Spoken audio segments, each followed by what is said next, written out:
حسيت بايه لما بن شرقي جاب جون في النادي الزمالك؟ والله اتضايقت، حسيت ان هو بيعاقب بيعاقب اداره نادي الزمالك اللي هي كانت جايباه خلاص. هو كان نازل من سلم الطياره على الزمالك. طب ان هو ما احتفلش لما جاب جون دي حاجه راجل محترم مش زي الشمام التاني اللي احنا عارفين.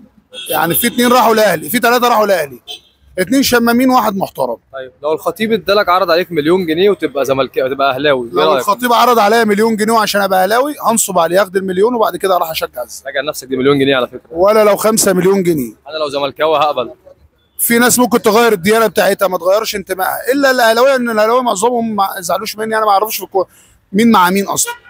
يعني لو عرض عليك مليون جنيه من الخطيب تبقى اهلاوي ترفض الطلب ده؟ لا مش هرفض، هاخد المليون وانصب عليه. في ناس كتيره حوالين هتبقى نصاب كده، هتبقى نصاب يعني هيحبسك. لا مش خلاص ابقى اكتبها له في البطاقه ان انا اهلاوي كده بقى. ماشي انا اهلاوي وبعد كده ترفض مليون جنيه انت مقابل انت تكون اهلاوي وانت زملكاوي؟ باشا انا مشجع زملكاوي ومشجع الزملكاوي ما يتقالوش كده. ده ممكن توجهه للنادي الاهلي. بس انا بكلمك بجد، يعني مليون جنيه ترفضها حقيقي والله؟ ولا لو 5 مليون جنيه. ولا لو 5 مليون جنيه مش هعمل زي اصلا الجمهور مش زي اللاعب. في لعيبه يعني مثلا اشرف بن شرقي. طب ما هو امام عاشور لما راح الزمالك راح بسبب الفلوس. كهربا لما راح الزمالك راح بسبب الفلوس. لما امام عاشور راح النادي الزمالك مضى على نفسه وصولات عشان يروح نادي الزمالك. هو الزمالك كان عايزه بمبلغ معين، انا فاكر القصه، كان عايزه بمبلغ معين. المحل قال له لا بمبلغ معين، عيط وكتب للمحل وصولات امانه من جيبه عشان يروح نادي الزمالك. هو عمل ايه بقى امام عاشور؟ شوف اشرف بن شرقي مين احترمه؟ جمهور الزمالك. لا وجمهور الاهلي. ليه؟ عشان ده هو راجل صاين العشره. لكن امام عاشور عمل ايه؟ ضحك على جمهور الاهلي وخلى جمهور الزمالك كده. ضحك على جمهور الاهلي بحركاته وخلى جمهور الزمالك كده. يبقى هو خسر ليه؟ الاثنين. لكن اشرف بن شرقي الاثنين عملوا له كده.